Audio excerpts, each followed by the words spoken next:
आज का जो सवाल है वो ये है कि क्या इन यात्राओं से आम आदमी की जीवन यात्रा पर कोई फर्क पड़ा? आज की जो तारीख है 31 दिसंबर है। आज 2023 की समय यात्रा जो है वो संपन्न हो रही है और कल से 2024 की समय यात्रा शुरू हो जाएगी। इसी समय यात्रा के साथ जो है 2024 के चुनाव की तमाम यात्राएं शुरू हो गई हैं। कांग्रेस पार्टी की जो यात्रा है वो भारत न्याय यात्रा है। भारतीय जनता पार्टी की धर्म यात्रा शुरू हो गई। अयोध्या में बहुत सारे कार्यक्रम हो रहे हैं और यही मेरठ में अधर्म यात्रा भी हुई। भारतीय जनता पार्टी के एमएलसी ने और विधायकों ने, नेताओं ने बहुत बुरी तरह से पिटाई की है दूसरे पक्ष के लोगों की। तो ये अधर्म यात्रा भी चल रही है। और नीतीश कुमार की जात यात्रा हुई। आपने देखा ही कि बिहार से लेकर दिल्ली तक, पटना से लेकर दिल्ली तक, दिल्ली से फिर पटना, वहां पटना पहुंचने के बाद उनका स्वागत हुआ। कहने मतलब उनका जाति आधारित जो राजनीति है उसको भी जो है रेस्पेक्ट मिल रहा। आप राम की राजनीति और राजनीति के राम, इसको कैसे देखते?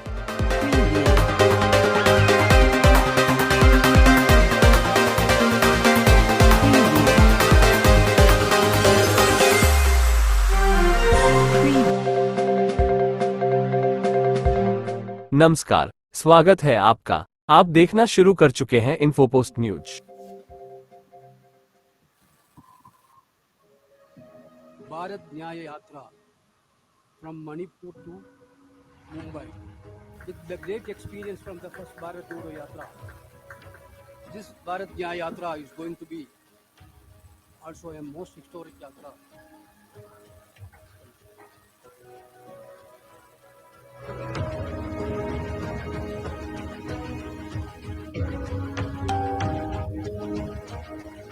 It was the most beautiful experience of my life.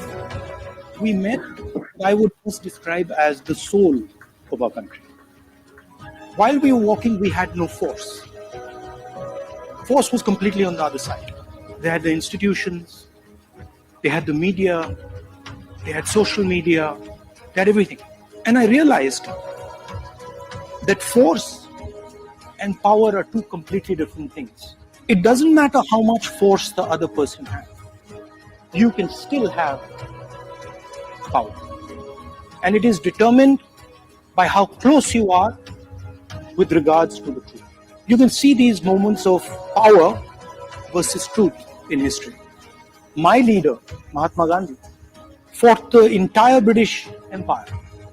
They had no force. They had all the force, all the structures, the army, everything. Didn't matter.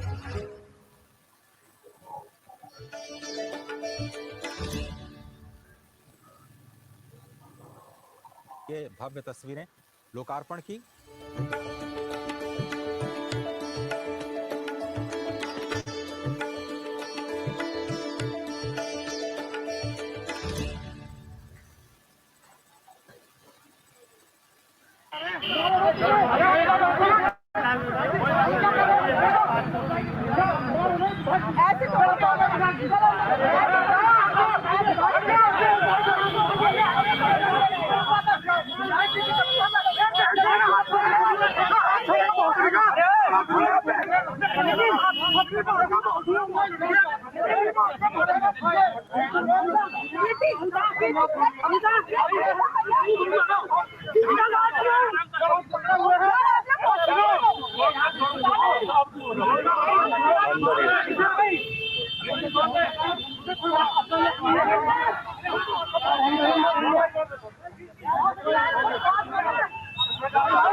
यार मार क्यों रहे हो?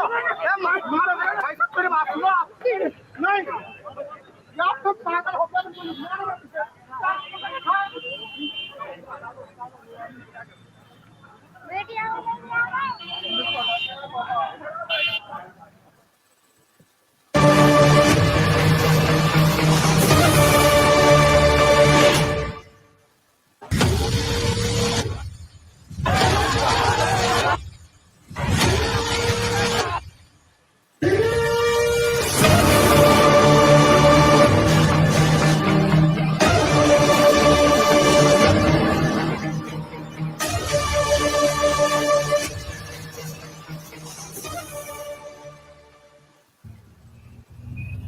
नरेश जी, आपने देखा वीडियो और एक झलक मिल रही है कि चुनाव कैसे लड़े जाएंगे, क्या चुनाव यात्रा होगी, इस पर आप थोड़ा सा जो है इसको एलोबरेट कीजिए।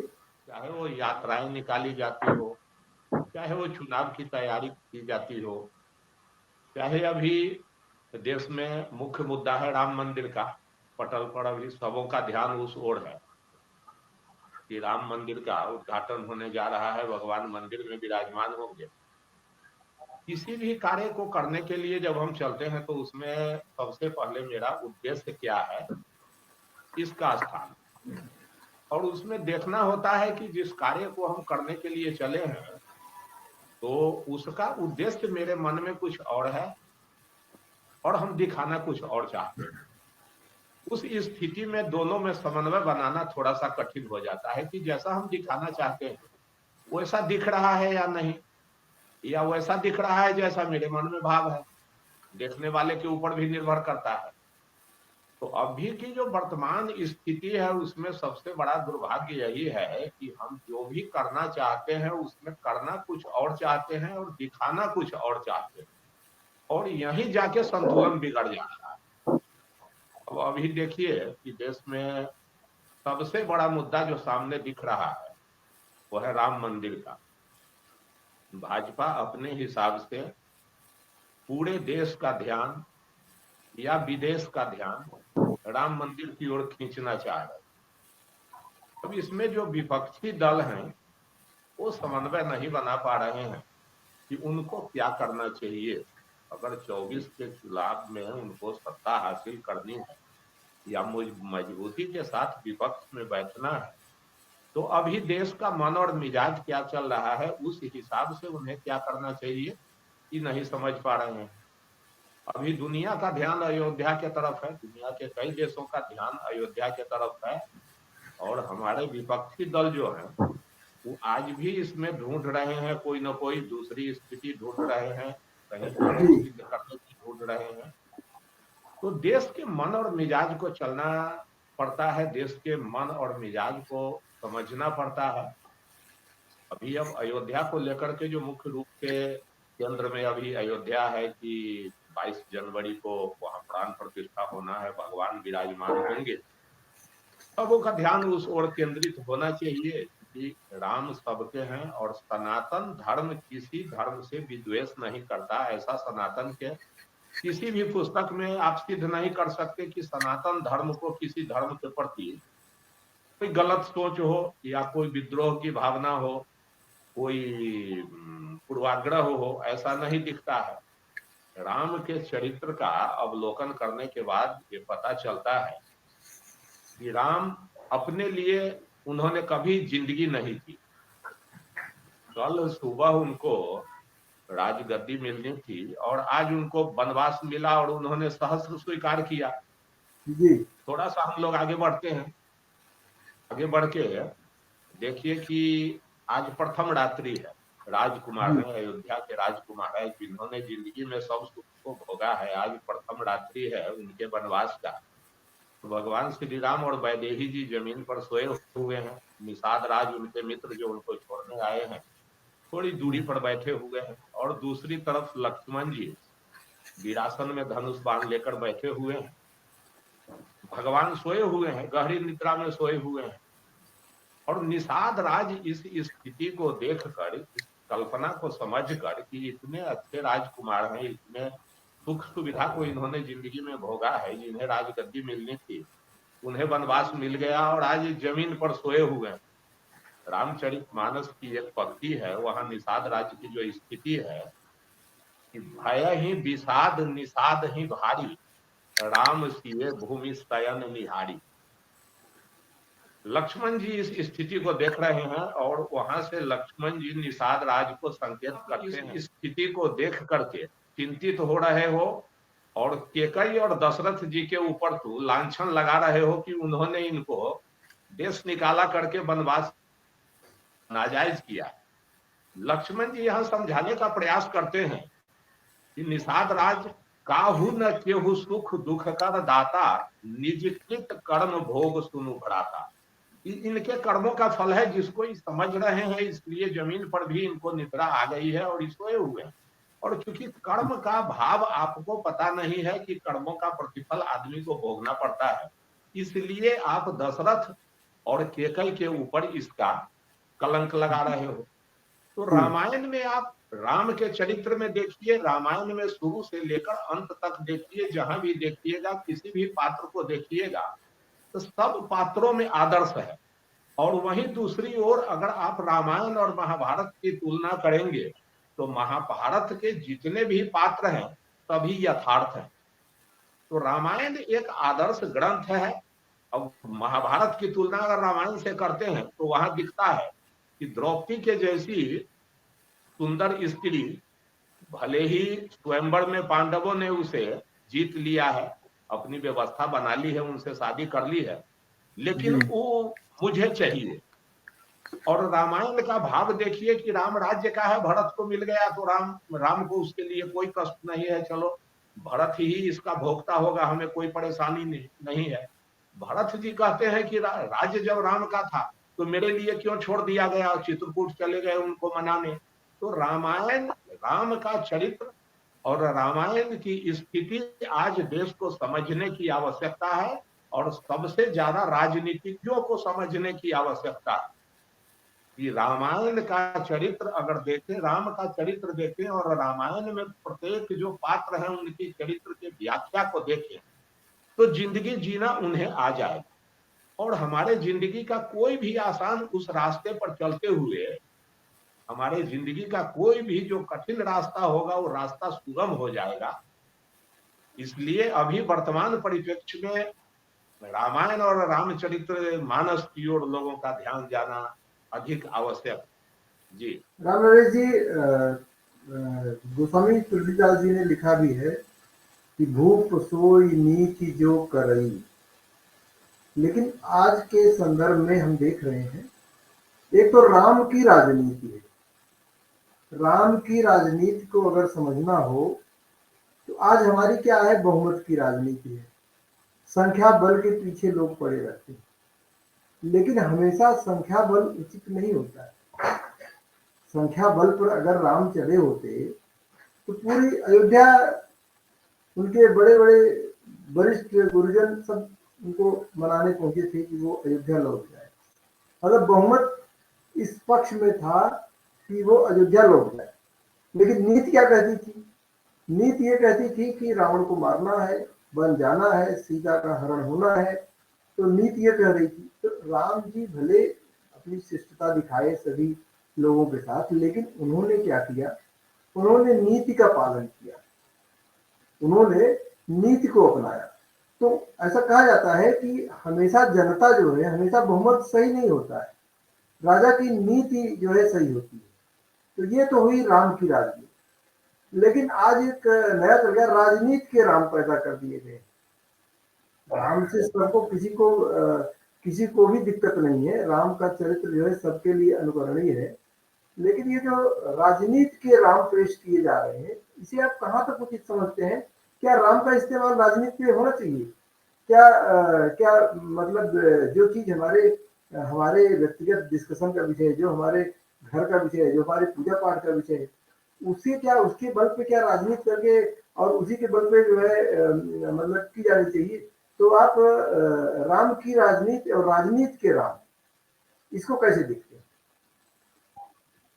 देखा जाए, राम के नाम पे राजनीति नहीं होनी चाहिए। कि राम के नाम पे जब राजनीति होगी तो फिर राम को हम अपने राजनीति के हिसाब से परिभाषित करें। जी जी।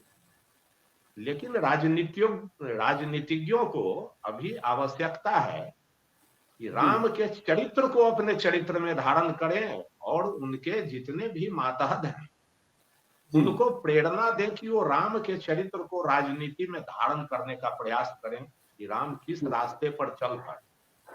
आज तक पूजे जाते हैं, इतने हजार वर्ष बीत जाने के बाद भी राम मंदिर में पूजे जाते हैं, तो इसका क्या कारण?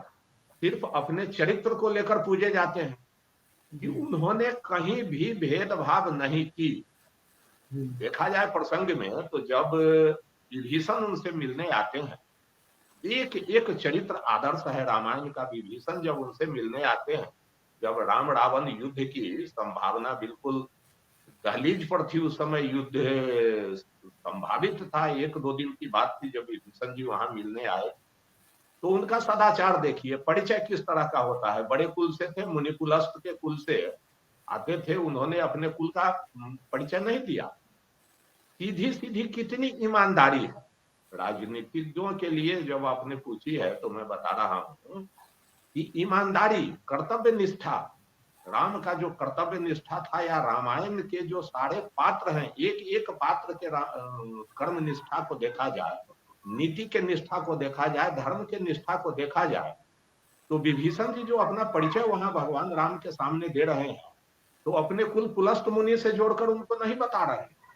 नाथ दशानन कर्मय भ्राता, कितनी ईमानदारी है, परिचय में भी इस ईमानदारी को देखा जाए कि नाथ दशानन कर्मय भ्राता,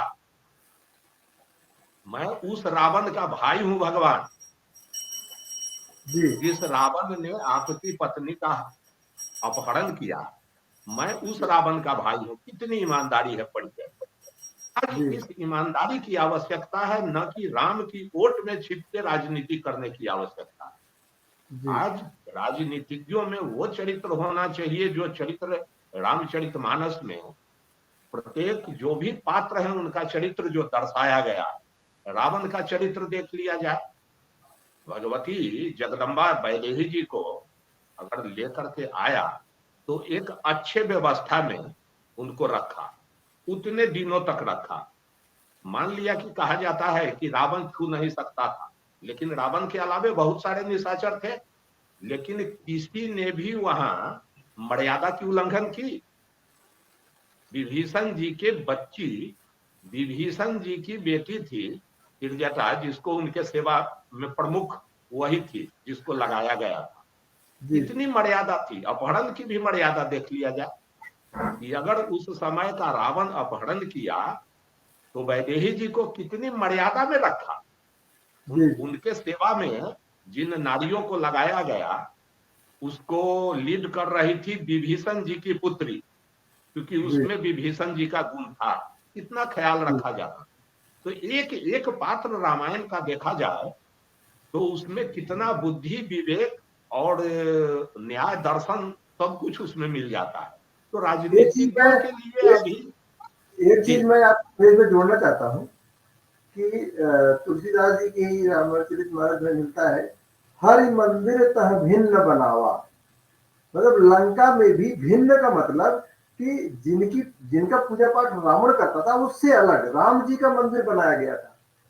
तो लंका में राम जी का मंदिर बन गया, लेकिन हमारे भारत में अयोध्या में राम मंदिर बनने के लिए कितना पापड़ बेलना पड़ा।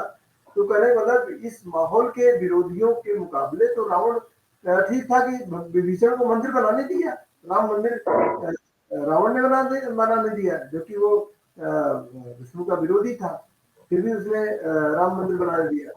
तो राम नरेश जी, थोड़ा मैं देखिए, हम लोग तो पुरानी बातें कर रहे हैं और पुरानी बातों का भी मतलब है हम पुरानी बातें बता करके युवा पीढ़ी को जोड़ रहे हैं, लेकिन ये समझना जरूरी है कि इन सारी बातों को, इन जो राजनीति में चल रहा है, धर्म का इस्तेमाल जो चल रहा है, ये सब युवा पीढ़ी कैसे लेती है। तो मैं युवा पत्रकार है ऋषि तिवारी जी से पूछता हूँ कि तिवारी जी ये बताइए कि धर्म से आप क्या समझते हैं।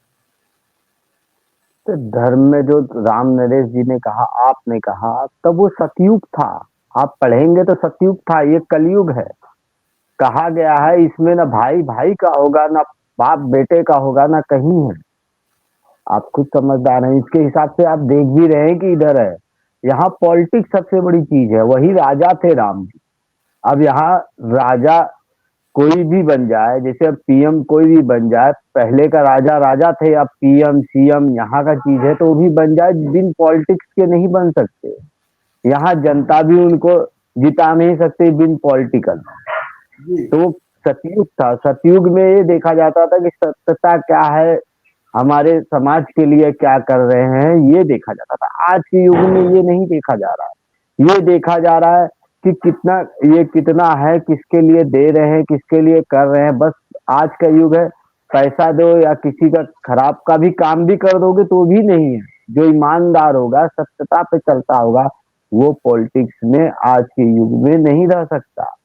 बहुत से ऐसे नेता हैं जो बहुत से ये चीज है जो पॉलिटिकल अगर करेंगे, ईमानदार होंगे, वो नहीं जी सकते। न पुलिस में, न पॉलिटिक्स में, न किसी भी पक्ष में ईमानदार आदमी बिजनेस भी नहीं कर सकता। ये ऐसा कलयुग है। पहले भी कलयुग के बारे में कहा गया। लेकिन तिवारी जी, ऋषि जी, इसी कलयुग के बारे में जो स्वामी तुलसीदास जी ने लिखा है, कलयुग समझ आन नहीं जो नर कर विश्वास। उन्होंने लिखा कलयुग के समान कोई दूसरा युग ही नहीं है। कब? अगर कोई विश्वास करे। इसे आप कैसे समझते हैं? कलयुग में आगे युग नहीं है जो बोला गया है, तभी भी ये भी सही कहा गया है, गलत नहीं है। इसमें कलयुग से जो पहले जमाने में क्या था क्या नहीं था, आज तो ये हो गया टेलीफोन पे बात। अब देखिए आप, वो सर बिहार में बैठे हैं, आप नोएडा में बैठे हैं, मैं दिल्ली में बैठा हूँ, सब हम देखिए आज का युग भी वो है कि आप अंतरराष्ट्रीय युग में कहीं भी बैठे रहे तो हम एक जगह से दूसरी जगह से बातें हो सकती है, हम एक दूसरे से बातें कर सकते हैं, देख सकते हैं, कोई सामान मंगा सकते हैं। पहले के युग में भी ये नहीं था। कलयुग के जैसा बोला गया है वो भी सही है। देखा जाए ऋषिकांत जी, अपनी जो अभी कही कि तब युग दूसरा था और अब युग दूसरा है। युग बदल चुका है, बहुत सारी व्यवस्थाएं बदल चुकी है, सभ्यता संस्कृति बदल चुकी है उसके साथ, इसको बिल्कुल हम मानते हैं। लेकिन अगर थोड़ा सा शास्त्र की ओर ध्यान दें और उसका बारीकी से हम लोग अवलोकन करें, अनुभव करें, तो दिखता है एक एक पंक्ति जो लिखी हुई है कि जब जब हो ही धर्म की हानि, बाढ़हि असुर अधम अभिमानी। जी। तब क्या होता है? तब शास्त्र संकेत देता है कि कोई न कोई वह अस्तित्व, मैं किसी धर्म की बात नहीं करता हूं, सीधा अस्तित्व पढ़ाते हैं, कि वह अस्तित्व जो इस व्यवस्था को, इस ब्रह्मांड को चला रहा है, जी। उस अस्तित्व के द्वारा जब ऐसी विकृतियां आ जाती है और ऐसी विकृतियां जब शीर्ष पर होती है, तो कोई न कोई व्यवस्था अस्तित्व के द्वारा कर दिया जाता है। जैसा कि अभी अभी देखा जाए, राम मंदिर पर सैकड़ों वर्ष झंझट चल रहा था, बहुत सारी विवादें थी, कई बार तोड़ा गया, कई बार बनाया गया। इसके बाद अभी वर्तमान स्थिति में 1947 के बाद जब जो सरकार बनी, तथाकथित जो सरकार थी, उसके द्वारा जब श्री राम के अस्तित्व पर सवाल उठा दिया गया कि श्री राम काल्पनिक हैं, श्री राम का अस्तित्व ही नहीं है, वो जन्मे ही नहीं अयोध्या में, यह रामायण जो है वह एक काव्य है, तो देखा जाए फिर अस्तित्व के द्वारा वह पार्टी जो दर दर की खाक छानती थी, बनी भी सरकार अटल बिहारी वाजपेयी की तो गिरा दी गई, लेकिन जब अस्तित्व का फैसला हुआ तो नरेंद्र मोदी को, जो संकेत है, संकेत बता रहे हैं कि नरेंद्र मोदी को उस राज सत्ता पर बैठा दिया और उसने पूरे विश्व का ध्यान अपनी ओर केंद्रित करा लिया। इसको थोड़ा सा शास्त्रीय दृष्टिकोण से अवलोकन किया जाए, और आज जिसके अस्तित्व पर सवाल उठ रहे थे, उनका मंदिर बन रहा है, उनकी प्राण प्रतिष्ठा हो रही है, वो भगवान प्रतिस्थापित हो रहे हैं मंदिर। तो जब अस्तित्व पर सवाल उठा तो प्रकृति ने व्यवस्था कर दी कि हम कोई ऐसी व्यवस्था बना देंगे जिससे वो कम से कम उसका अस्तित्व कायम हो जाए। सत्य और असत्य के पीछे यही अंतर होता है कि जो सत्य है, जो सनातन है, जो सत्य है, उसको चाहे आप किसी भी तर्क से, किसी भी बहाने से, किसी भी अपने बल प्रभुत्व से दबा देने का प्रयास करेंगे, लेकिन जब इस पर अस्तित्व की दृष्टि पड़ेगी तो उसको वह पुनर्स्थापित कर देगा, और युग कोई भी हो उसमें हमारा और आपका कुछ भी नहीं चलेगा। जी जी जी। अच्छा राम नरेश जी, देखिए ये जो है, जो धर्म की बातें हैं वो सब तो अपनी जगह सही है और हर कोई उन्हें पढ़ता है, रामचरितमानस है, गीता है, सब कुछ है, लेकिन ये जो एक शब्द, हिंदू शब्द के अंतर्गत पूरे देश की जनता को एकजुट कर दिया गया और उसी पे सवाल उठाए जा रहे हैं। कि हिंदू शब्द जो है हमारे शास्त्रों में कहीं नहीं है। स्वामी प्रसाद मौर्य कहते हैं कि हिंदू धर्म कोई धर्म ही नहीं है। और मैं अगर शास्त्रों की बात करूं तो शास्त्रों में भी कहा गया है कि मनुस्मृति की बात करें तो कहा गया है कि ब्राह्मणों वस्य मुखमासी बाहु राजन ने कृता। ब्राह्मण इस परम पुरुष के मुख से पैदा हुआ है और क्षत्रिय जो है इसकी भुजाओं से पैदा हुआ है। तो वो भी यही कहते हैं कि हिंदू धर्म कोई धर्म नहीं है, या तो ब्राह्मण धर्म है, या क्षत्रिय धर्म है, या वैश्य धर्म है, या शूद्र धर्म है। अच्छा, शूद्र को बहुत ही हिकारत की नजर से देखा जाता है। शूद्र का मतलब क्या है? शूद्र का मतलब कि सेवा करने वाला, जो सेवा करता है, सेवक है, वो शूद्र में रखा गया है। लेकिन वो उसको इतना ज्यादा जो है गुमराह कर दिया गया उस शब्द को। तो बहुत सारे लोग, मैं आपसे बताऊं कि ये श्लोक मैं सुनाने लगा, एक बहुत बड़े साहित्यकार के पुत्र थे, वो भड़क गए कि क्या आप बनना चाहते हैं, क्या स्थापित करना चाहते हैं? कहा भाई जो मैंने तो लिखा नहीं है, जो शास्त्र में लिखा गया है ब्राह्मणों मुखमासी बाहु राजन्य कृत, ये तो मैंने लिखा नहीं है, ये तो शास्त्र की बात है। तो राम नरेश जी, शास्त्रों में जो है इसकी कोई चर्चा है नहीं, और स्वामी प्रसाद मौर्य भी इस पर कह रहे हैं, और मतलब उनके कहने से हम नहीं मान लेते हैं। लेकिन अगर हम शास्त्रों की गहराई में जाते हैं तो, और वर्तमान की गहराई में भी जाते हैं, तो पहले मैं जो समझता था कि हिंदू एक सरकारी शब्द हुआ करता था। कोई आप हाई स्कूल इंटर का फॉर्म भर रहे हैं, हाँ, और कुछ भी भर रहे हैं तो क्या जाति हिंदू, हाँ, नागरिकता भारतीय भरते थे ऐसे। तो हिंदू एक सरकारी शब्द हुआ करता था कि सरकारी दस्तावेज तैयार करने में अपने को आप हिंदू हैं तो हिंदू लिखते थे। उसके बाद धीरे धीरे ये राजनीतिक शब्द हो गया कि हिंदू वोट बैंक, मुस्लिम वोट बैंक, ये कर दिया गया। लेकिन जिस धर्म की बात मैं कर रहा हूँ वो कैटेगरी तो मुसलमानों में भी होती है। उनके यहाँ भी सेवा करने वाले होते हैं अलग, लड़ने वाले अलग होते हैं, और मतलब क्या कहते हैं कि कुरान शरीफ ये सब बांचने वाले भी होते हैं। तो ये जो भगवान ने कहा था कि वर्ण चातुर्य मेरा सिस्टम गुण कर्म विभाग से, कि चारों वर्णों की रचना मैंने की है और गुण और कर्म के हिसाब से की है। तो आज की राजनीति में ये धर्म को जो है, धर्म धारयते धर्म, इस हिसाब से धर्म को क्यों नहीं किया जा रहा है? जबरदस्ती वोट बैंक के लिए कि सारी जनता को एक साथ कर दिया और ऐसे शब्द से इस्तेमाल कर दिया। और जो मतलब जो हमारे शास्त्रों की बातें हैं कोई मानने को तैयार नहीं है। और अभी आपने देखा कि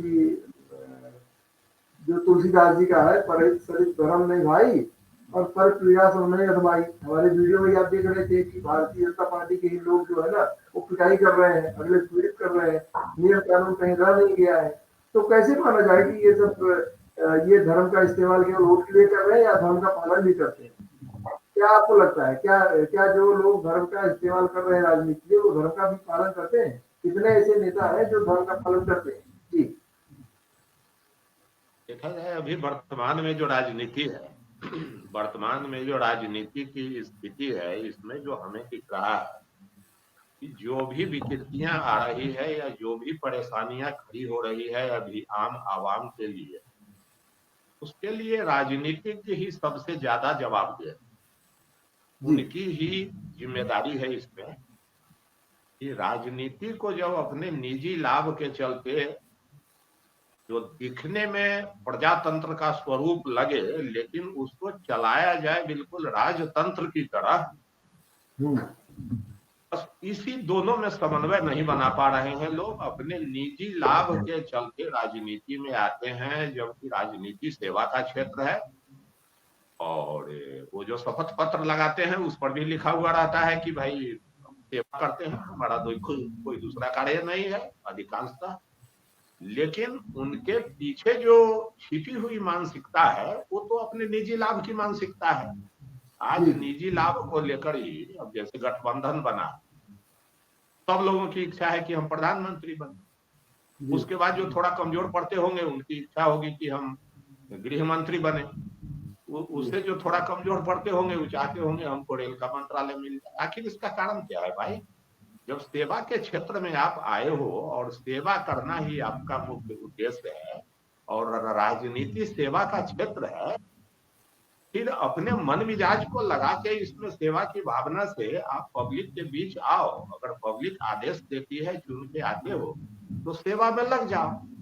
इसमें फिर पद की लालसा क्यों होती है? उसको लेकर के क्यों सिर्फ उटवल होती है? हमको यहाँ का सीट चाहिए, हमारे बेटा के लिए एक सीट चाहिए, एक दामाद के लिए भी चाहिए, ये क्या है? नहीं, मैं ये कह रहा हूँ कि सेवा ना करो आप, पॉलिटिक्स में सेवा भी ना करो, अपने वादे भी पूरे मत करो, ठीक है? जो वादे कर रहे हो वो भी पूरे मत करो। आप अधर्म क्यों करते हो? अभी तिवारी जी कह रहे थे कि जो बिल्डर है वो किसी को सेटते नहीं है। बिल्डरों को इतना जो है वो मिलता है, इतना सपोर्ट मिलता है। क्यों मिलता है? क्योंकि वो चंदा देते हैं, पार्टी को चंदा देते हैं बिल्डर। तो बिल्डरों से पूरा दिल्ली काफी इलाके जो है सब परेशान है। तो ये जो अधर्म हो रहा है, ये मेरा ये है कि आप धर्म को समझो ना समझो, धर्म को पढ़ो ना पढ़ो, गीता महाभारत पढ़ो ना पढ़ो, जो कॉमन सेंस की बात है, ऐसे लोगों को क्यों सपोर्ट करते हो जो कि समाज में जो है गंदगी फैला रहा है, जो समाज के लोगों को पीड़ित कर रहा है? अगर धर्म की बात की जाए, कॉमन में एक शब्द में अगर धर्म की बात की जाए, तो जो तुलसीदास जी ने लिखा है, परहित सरिस धर्म नहीं भाई, पर क्रीड़ासम नहीं अधमाई। बाकी सारी चीजों को आप छोड़ दीजिए, अगर किसी एक शब्द पे आइए, तो क्या इस धर्म का पालन कोई भी राजनीतिक दल या कोई भी नेता ऐसा कर रहा है कि जो कि मतलब लोगों को संदेश देती है वो धर्म का पालन कर रहा है? जी, कर्म के प्रति जो ईमानदारी होनी चाहिए, वो ईमानदारी समाप्त होती जा रही है। किसी भी प्रोफेशन में हो आदमी, उसमें सबसे ज्यादा जरूरी है कि कर्म के प्रति ईमानदार होना चाहिए। क्योंकि कर्म के प्रति जब तक हम ईमानदार नहीं हो पाएंगे, हम खुद अपने प्रति ईमानदार नहीं हो सकते हैं, खुद के प्रति हम न्याय नहीं कर सकते हैं, उसी स्थिति में हम परिवार के साथ न्याय नहीं कर पाएंगे। और बिल्कुल ये सोच जो होती है कि हाँ, इस माध्यम से हम इतना ज्यादा पैसा कमा लेंगे, या इस माध्यम से हम बहुत बड़े आदमी हो जाएंगे, हमको ऐसो आराम मिल जाएगा, वो ऐसा होता नहीं है। उन लोगों के द्वारा जिनकी ऐसी मानसिकता होती है, वो लोग भी अगर देखें कि किसी का नहीं हो रहा है, तो फिर उनका कैसे होगा? अनीति से जिन लोगों ने भी अर्जित किया है, सब लोगों का जीवन वृत्त देखा जाए तो कहीं शायद आपको न लगेगा कि हाँ, कुछ समय तक संभव है कि दिख जाए कि उनके पास बहुत सारे संसाधन हैं, और संसाधन से उनको सुख हो जाए, ऐसा अगर कहीं आपको दिखा है तो आप हमको बता दीजिए। उससे जब तक कर्म के प्रति ईमानदारी नहीं होगी, तब तक हम न सुखी होंगे, न दूसरे को सुखी कर पाएंगे, न खुद चैन से रहेंगे, न दूसरे को चैन से रहने के पाएंगे। क्योंकि कर्म का ज्ञान होना बड़ा जरूरी है। कर्म को सामान्यतः दो भाग विभाजित किया गया है, जहां तक हमारा समझ है कि सबसे पहले कर्म के प्रति अगर आप देखते हैं तो इसमें दो भाग में इसको विभाजित किया गया है, कर्म सामान्य और कर्म विशेष। तो थोड़ा सा बारीकी से समझिए कि हम अगर किसी परिवार में फैमिली हेड है, तो हमको पता होना चाहिए कि हमारा क्या कर्म है। पूरे परिवार की जवाबदेही हमारे ऊपर है। हम जब भोजन करने बैठते हैं तो हमें पता होना चाहिए कि परिवार के अन्य लोग भोजन कर लिए हैं या नहीं कर लिए। अगर नहीं कर लिए हैं तो सबों के लिए भोजन है कि नहीं है, सब लोग स्वस्थ हैं कि नहीं है। अगर कोई जानवर पाल रखे हैं तो वहां तक भी हमारा दायित्व है कि उसके लिए समुचित व्यवस्था है कि नहीं है, उसके भोजन की व्यवस्था, उसका स्वास्थ्य ठीक है कि नहीं है। अगर ये सब कुछ हमको पता है और सब कुछ ठीक ठाक चल रहा है, सारे दायित्व का निर्वहन हम समय से कर रहे हैं, बच्चों के प्रति या पत्नी के प्रति या जो भी परिवार में है उसके प्रति जो जवाबदेही है हमारी, अगर सारे जवाबदेहियों का निर्वहन हमने सही कर रखा है, अब कर्म विशेष अर्थात पूजा पाठ में जाने का आदेश शास्त्र देता है हमको याद। तब हम आप पूजा पाठ में प्रवेश कर सकते हैं, किसी धार्मिक कार्यों में प्रवेश कर सकते हैं। लेकिन आज के परिप्रेक्ष्य में अगर देखा जाए तो इन विषयों पर थोड़ी सी दृष्टि डाली जाए कि कितने लोग ऐसे हैं जो परिवार के प्रति जवाबदेह हैं। पैसा कमा के अगर पत्नी को उपलब्ध करा देते हैं कि परिवार चलाना तुम्हारा काम है, क्योंकि हम अर्थ करके लाते हैं बाहर, तो क्या हमारे और आपके कर्तव्य की पूर्ति वहां हो जाती है? नहीं होती। और जब कर्तव्य की पूर्ति नहीं होती है तो फिर पूजा और पाठ में प्रवेश करने का आदेश ही नहीं देता है। वहां अगर हम आप प्रवेश करते हैं तो अनाधिकृत प्रवेश है, और उस पूजा का फल जो फिर शास्त्र लिखता है वही हमारे आपको हमको या आपको प्राप्त होगा।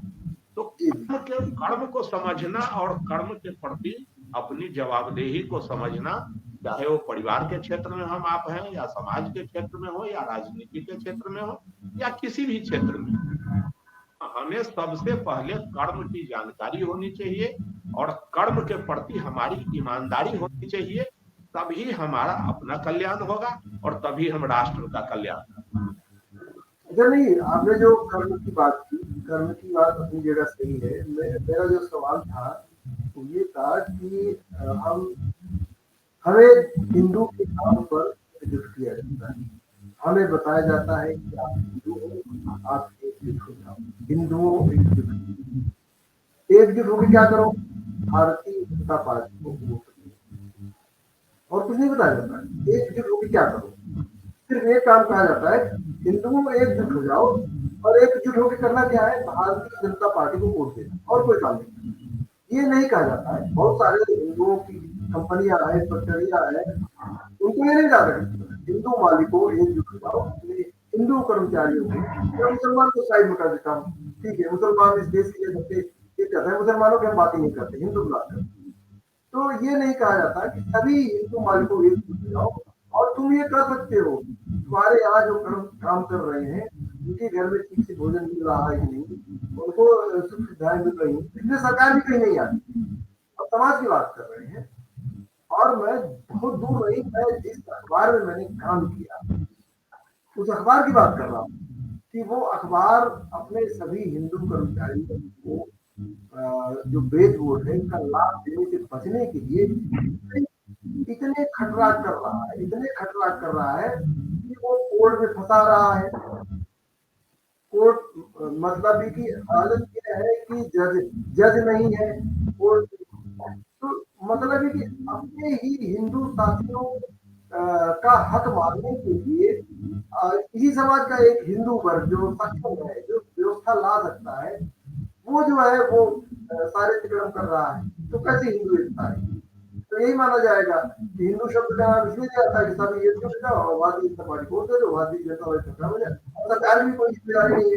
सरकार ने, मैं गारंटी के साथ कह सकता हूँ कि सरकार ने कभी भी इन लोगों को नहीं कहा भाई तुम भी हिंदू हो, तुम्हारे यहाँ जो काम करते हैं वो भी हिंदू है, उनका कभी नहीं है। नेवर, किसी सरकार ने, किसी नेता ने नहीं कहा। एक बार पीसी में अमित शाह से पत्रकारों ने पूछा कि भाई ये उस समय दिल्ली के चुनाव से उनके जो है संकल्प पत्र में हाकिम मजीद की वोट दिलाए, उनके संकल्प पत्र में था। लेकिन जो है वो नहीं, उसको फॉलो नहीं किया। तो पत्रकारों ने अमित शाह से पूछा कि सर एक हमारी पत्रकारों की बात है, एक हमारी बात को जो है वो सामने आनी है। उन्होंने कहा जनता की बात करो। पत्रकारों का नहीं, पत्रकार भी जनता ही है, पत्रकारों को आप जनता से अलग क्यों ले जा रहे हो? समझ रहे, पत्रकार भी जनता ही है। अब हमारे नेता ये अगर कहते हैं नहीं पत्रकार जनता नहीं है, वो मर जाए, उनके लिए हम नहीं कुछ कहेंगे। तो कहा नहीं पत्रकार भी जनता है, बात करिए। अब आप सोचिए कि वो जनता की बात करते हैं, समझ रहे, वो जनता की बात करते हैं कि ये जनता, ये जनता, ये जनता। तो कैसी जनता है? जनता आपको वोट देने की मशीन है क्या? 2024 के चुनाव आ रहा है, क्या मैसेज देना चाहते हैं आप? आज भी किसी भी पत्रकार को वेज बोर्ड का लाभ नहीं मिला है। किसी भी पत्रकार को जो है वेज बोर्ड का लाभ नहीं मिल पाया। तो हमारे कहने का मतलब ये है कि क्या हमारा शासन प्रशासन क्या उसे ये दिखाई नहीं दे रहा है? और आपको बता दूं कि सबसे ज्यादा खर्च जो है वो पत्रकारों का होता है। इतना ज्यादा खर्च किसी तबके में नहीं होता है। उसको हाई इंटरनेट का बिल पे करना है, अखबार का बिल पे करना है, अच्छे कपड़े पहनना है क्योंकि बाहर निकलना है, अच्छी किताबें पढ़ रहा है ताकि पत्रकारिता के लिए वो अच्छा कर सके। लेकिन आज सरकार से लेकर के जनता तक, जनता भी नहीं, उसकी सहानुभूति पत्रकारों के साथ नहीं होती है कि पत्रकारों के साथ थोड़ी वो सहानुभूति करे, जनता भी उसके साथ नहीं खड़ी होती है और मालिक तो नहीं ही खड़े होते हैं। ये कैसी हिंदू एकता कैसी? क्या हिंदू जो है वो वोट देने की मशीन है? किसी पार्टी को वोट दे? हिंदुओं की खबर कौन लेगा? मैं हिंदुओं की बात कर रहा हूँ, ठीक है, मुसलमानों को पाकिस्तान भेज दो, मुसलमानों की कोई बात मत करो। लेकिन हिंदुओं का जो है, क्या हिंदू इस देश के नागरिक नहीं है? और पत्रकार जो है वो खास तबका होता है जो है जागरूकता लाता है समाज में, जो समाज को आगे बढ़ा सकता है, समाज की तमाम समस्याओं पर चर्चा करता है, उसकी आपको कोई फिक्र नहीं है। और सब हिंदू हैं, जज भी हिंदू हैं, वकील भी हिंदू हैं, और क्या कहते हैं पत्रकार भी हिंदू हैं, मालिक भी हिंदू हैं। कैसी हिंदू एकता? इस पर आपको क्या सोचना है? क्या इस तरह की हिंदू एकता से समाज मतलब सुरक्षित रहेगा या बिखर जाएगा? कब तक हिंदू के नाम पे वोट बटोरा जाएगा और सबको बाकी हिंदुओं को ही इग्नोर किया जाएगा? देखा जाए प्रजातंत्र में जो जाति व्यवस्था राजनीतिज्ञों के द्वारा लाया गया है, ये तो बिल्कुल गलत है। प्रजातंत्र में किसी जाति, किसी धर्म के लिए अलग से व्यवस्था जो है या अलग से उसको हम परिभाषित करते हैं, मेरी दृष्टि में वो कहीं से भी जायज नहीं है। अपने निजी लाभ के चलते राजनीतिज्ञों के द्वारा इन जाति धर्मों को विकृत किया गया है विचित्र तरह से, सिर्फ एक जनता में भ्रम पैदा करने की स्थिति है, जिसके माध्यम से वो बांट के अपना वोट लेते, अपना ले अपने अपने हिसाब से उसका गणित बैठाते हैं। अन्यथा प्रजातंत्र में सारी जनता समान है और सबके प्रति जो है सो बिल्कुल एक सा न्याय होना चाहिए।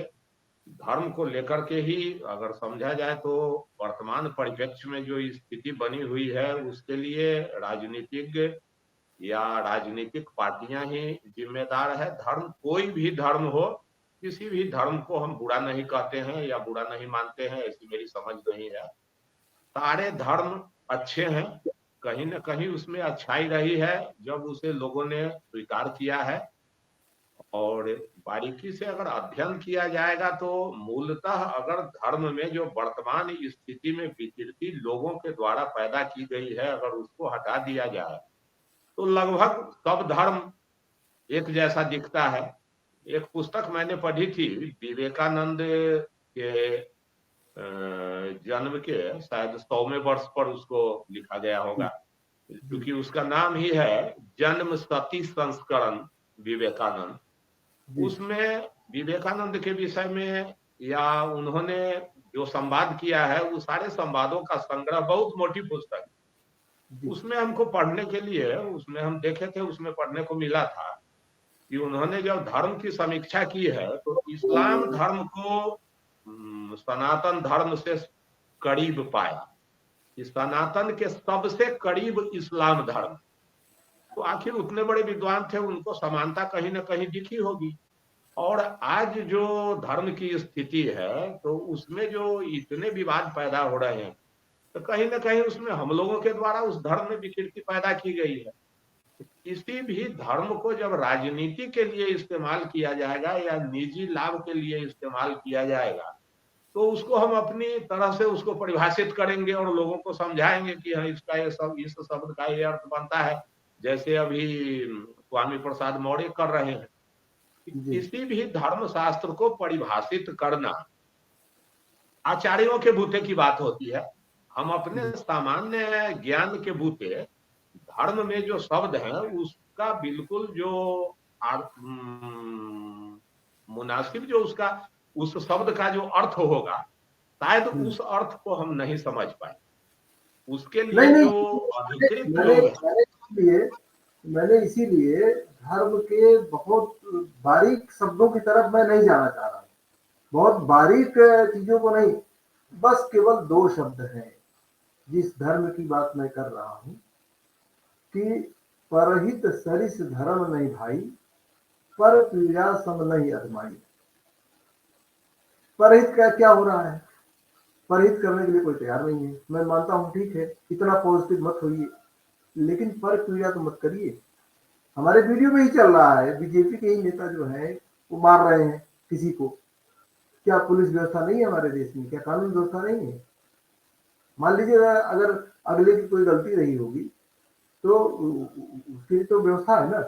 तो क्या मतलब यही है कि हिंदू का मतलब यही समझा जाए कि तलवार से किसी का गला काट दिया जाए? और हिंदू के नाम पर मैं सिर्फ दो शब्दों में डिस्कशन कर रहा हूँ कि भाई ठीक है, परहेज मत करो, लेकिन पीड़ा तो मत दो।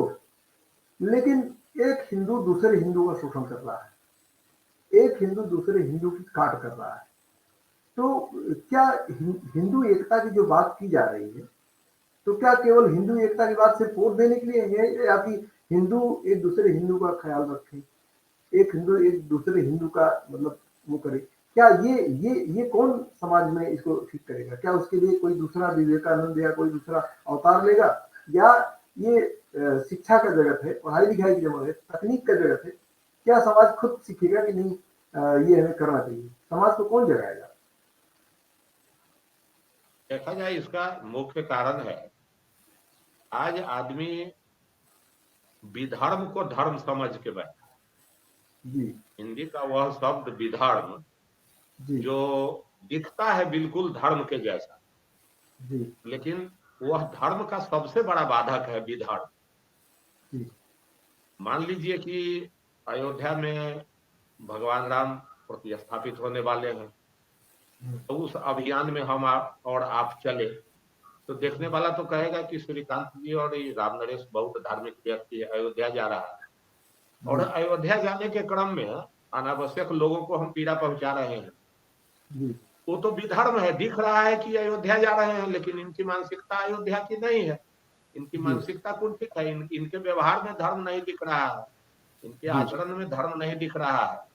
तो उस स्थिति में तो वास्तव में आपने कहा कि पर पीड़ासन नहीं अधिमाई, हमारे वचन से या हमारे कर्म से कहीं भी किसी को पीड़ा नहीं होनी चाहिए। सनातन धर्म तो यही शिक्षा देता है कि धर्म के स्वरूप को समझिए, उसके अर्थ को समझिए, पहले धर्म को समझिए फिर आप धार्मिक होइए।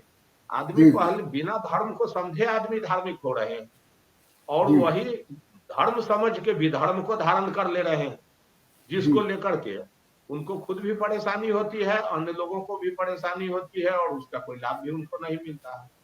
तो बिल्कुल धर्म सा दिखने वाला वह विधर्म जो है, उसी को आदमी धर्म समझ के धारण किए हो। यही कारण है कि इस तरह की व्यवस्था बन जाती है। राम नरेश जी, बहुत ही व्यापक विषय है, ये एक दिन में निपटने वाला नहीं है। अब समय चूंकि इजाजत नहीं दे रहा है, इसलिए अंतिम सवाल आपसे लेकर के और मैं इसको आज समापन करूंगा। और मैं समझता हूं कि केवल हम आप बैठते हैं अगर ना, जिस तरह से बारीकी से आप सोचते हैं, अगर हम आप बैठते हैं तो बहुत कुछ इससे संदेश, बहुत कुछ अच्छा निकल के आ सकता है। तो मेरा ये कहना है कि हमारे देश में कितने कथावाचक होंगे, इस पर आप एक सर्वे करिए, एक रिपोर्ट निकालिए, कथावाचक कितने होंगे, महात्मा कितने होंगे, अखाड़े कितने हैं। उनका फुल टाइम जॉब है धर्म, समाज को रास्ता दिखाना उनका फुल टाइम जॉब है। इतना फुल टाइम जॉब के बावजूद ये समाज में अधर्म क्यों है? ये हमारा अंतिम सवाल है। इस पर थोड़ा आप बताइए और इसको हम कंटिन्यू रखेंगे अगले डिबेट के लिए।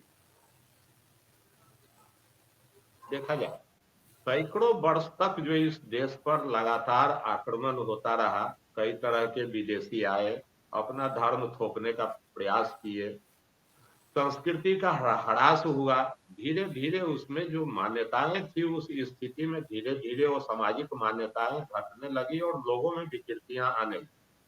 अन्यथा सनातन धर्म में इतनी अच्छी व्यवस्था थी, इसको वास्तव में आपने कहा है कि बहुत व्यापक है, इस पर लंबा समय चाहिए।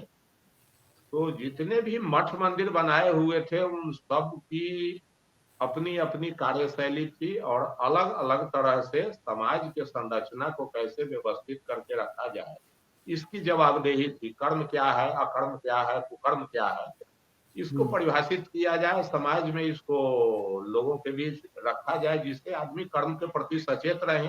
ये दायित्व भी था।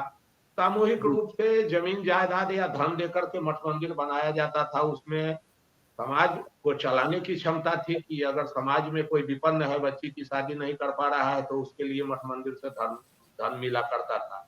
जो धनी है उनको धर्म के विषय में सजग किया जाता था कि भाई आप धनी हो तो आपका क्या कर्तव्य है, समाज में जो आपके बगल में दबे कुचले लोग हैं, चाहे वो किसी धर्म संप्रदाय के हों, किसी जाति विभाग के हों, उससे कोई लेना देना नहीं है। आप संपन्न हो तो आपका धर्म है कि आप सबका ख्याल रखो, इसलिए भगवान ने आपको संपन्न किया है। तो समाज में कोई जो कुरीति है उसको मिटा देना, जो अज्ञान है उसको दूर कर देना, जो कमी है उसको पूरा कर देना, इन धर्माचार्यों की ड्यूटी बनती थी उस समय।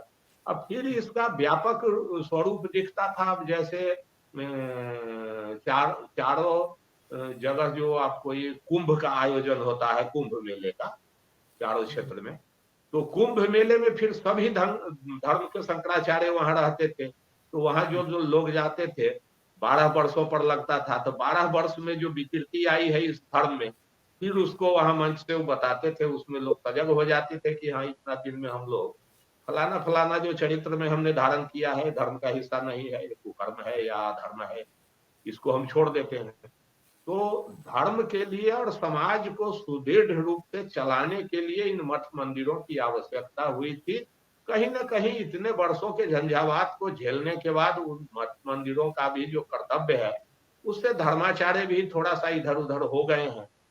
अब कम से कम आवश्यक है कि हिंदू धर्म में चेतना आई है, हिंदू धर्म अगर जग रहा है, लोग ऐसा कर रहे हैं, तो हिंदू धर्म इसलिए नहीं जग रहा है कि वो दूसरे को पीड़ा पहुंचाए। अगर हिंदू धर्म जग रहा है तो बड़ी अच्छी बात है। सनातन के जो सिद्धांत हैं, उस सनातन के सिद्धांत को जिसके तहत कहा गया है कि पर पीड़ासन नहीं अधमाई, दूसरे को पीड़ा देने से बड़ा कोई पाप नहीं, वो आदमी अधम है जो दूसरे को पीड़ा देता है। इस सिद्धांतों को अंगीकार करके और जो सनातन धर्म के लोग, जो हिंदू कहिए सनातन धर्म कहिए, एकत्रित हो रहे हैं और जग रहे हैं, तो सनातन का जो अच्छा संदेश विश्व में रहा है पुरातन काल से, अपने चरित्र में उसको धारण करें और प्रयास करें कि उसके माध्यम से राजनीति भी स्वच्छ हो, हमारा स्वास्थ्य, हमारा जो समाज है वो भी स्वच्छ हो, हमारा परिवार भी स्वच्छ हो, और हम अपने चरित्र को इस तरह से बनाएं जिसका अनुकरण करने के लिए दूसरा आदमी मजबूर। सनातन का तो यही संदेश रहा है शुरू से। जी तो हम अब इसी के साथ हम अब अपने शब्द को विराम देते हैं कि जी आपने बहुत अच्छा सवाल किया और जहां तक विवेक है हम समझाने का प्रयास किए इसमें। मैं हम यही उम्मीद करेंगे कि अगर कोई अपने को हिंदू समझता है तो हिंदू में मतलब अगर कहते हैं नहीं कि गर्व से कहो हम हिंदू हैं, ठीक है, तो हम तभी गर्व से हिंदू कह सकते हैं जब एक हिंदू दूसरे हिंदू का ख्याल रखेगा। और ये चीज नहीं आ पा रही है। पूरे पूरे पूरे मानव जाति का ख्याल रखे, चाहे वो किसी धर्म संप्रदाय का व्यक्ति हो। हमारा जो हिंदू सनातन धर्म है, नहीं सर्वे भवन्तु सुखिनः सर्वे सन्तु निरामया, तो कम से कम कोई भी अगर हिंदू होने का दम्भ भरता है तो वो अपने चरित्र में इस चीज को धारण करे कि हम किसी को दुखी न करें अपने आचरण से, ऐसा मेरा प्रयास हो। अब वैसे अगर हिंसक जानवर का हमला होता है तो स्वाभाविक है कि उसका तो प्रतिकार करना होगा, लेकिन अपने चरित्र में कम से कम ऐसा धारण करे कि उसके व्यक्तित्व से, उसके चरित्र से कोई ऐसा व्यवहार ना हो जिससे किसी को दुख हो। बिल्कुल सही कहा। वही मैं कह रहा हूँ कि प्रतिदिन खबरें देख रहा हूँ, बहुत सारी हिंसा, बहुत सारी कैजुअलिटी ऐसे हो जाती है कि लोग जो है ये नहीं देखते हैं कि अगला जो है, मैं हिंदू शब्द पे फोकस इसलिए कर रहा हूँ कि ये सिद्धांत जो है ये हिंदू शास्त्रों का है सिद्धांत। हिंदुओं का सिद्धांत है कि वसुधैव कुटुंबकम, ये इतना उदात्त और उच्च विचार किसी भी उसमें नहीं है। लेकिन मेरा ये कहना है कि जो हिंदू एकता की बात की जाती है, मैं हिंदू पे फोकस इसलिए कर रहा हूँ कि जो हिंदू शब्द का जो सरकारी शब्द था और फिर राजनीतिक शब्द बना, तो इस शब्द का जो इस्तेमाल किया जा रहा है, इस शब्द का जो उपयोग किया जा रहा है कि एक हिंदू दो हिंदू सारे क्या केवल वोट देने के लिए इकट्ठा हो या वह एक दूसरे का ख्याल रखें। मुझे उम्मीद है कि ये एक सवाल मैंने ये समाज के ऊपर छोड़ा है और समाज के लोग विचार करेंगे और लोग इस पर टिप्पणी करेंगे कि हिंदू एकता का असली मतलब क्या होना चाहिए। ये हम आगे डिस्कस करेंगे। आज के लिए इतना ही, हमें दी इजाजत, नमस्कार।